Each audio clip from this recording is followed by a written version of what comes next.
कि फाउंडर और टीचर और बच्चे अभिभावक सभी के बीच में हमें मौका मिला।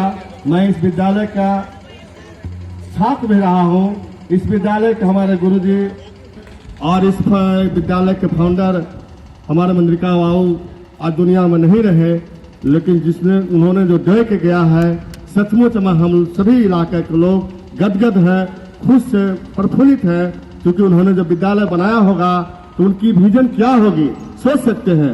वह विजन आज हम लोग को भी नहीं है।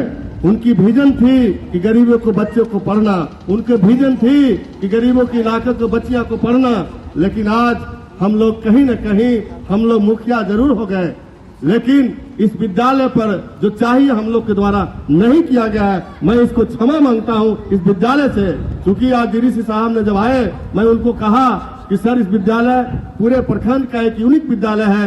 1965 में जब विद्यालय की स्थापना हुई थी, जो है उस वक्त यहाँ एक भी पानी नहीं मिलता था, एक भी यहाँ लोग चिड़िया तक नहीं रहते थे। उस समय हम लोग के महापुरुष ने यह सोचा होगा, कितनी लंबी विजन होगा, सोच सकते हैं। मैं उनका आभार प्रकट करता हूँ। और अभी जो वर्तमान में जो प्रधानाध्यापक महोदय आए हैं या डीपीओ साहब आए हैं, सभी टीचर शिक्षिका आए हैं, सचमुच में एनर्जेटिक है।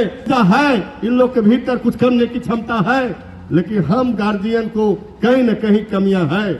हम लोगों को कहीं न कहीं इस पर सोचने की जरूरत है।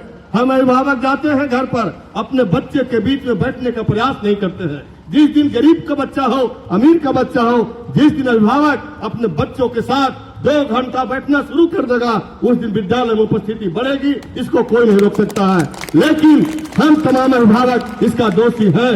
पहले के अभिभावक कहा करते थे, मैं भी शिक्षक छात्र रहा हूँ, इसी विद्यालय का छात्र रहा हूँ। पहले बिजली नहीं थी, पहले सुविधा नहीं थी, ललटेन में बैठकर पिता और दादाजी बैठते थे और बोलते थे कि बैठो। ठीक है, उनको जानकारियां नहीं थी, उनकी अनुभव नहीं थी, लेकिन बैठने से भय पैदा होता था। और जब भय पैदा होता था, जब उनके साथ 2 घंटा बैठेंगे तो अवश्य कुछ न कुछ पढ़ेंगे, और पढ़ेंगे तो जिज्ञासा होगा, विद्यालय आएंगे, और विद्यालय जब आएंगे तो अवश्य कुछ न कुछ उपस्थिति के साथ यहाँ के टीचरों को कहीं न कहीं एनर्जी मिलेगा कि बच्चे जो उत्साहित है तो हम क्यों उत्साहित नहीं हो।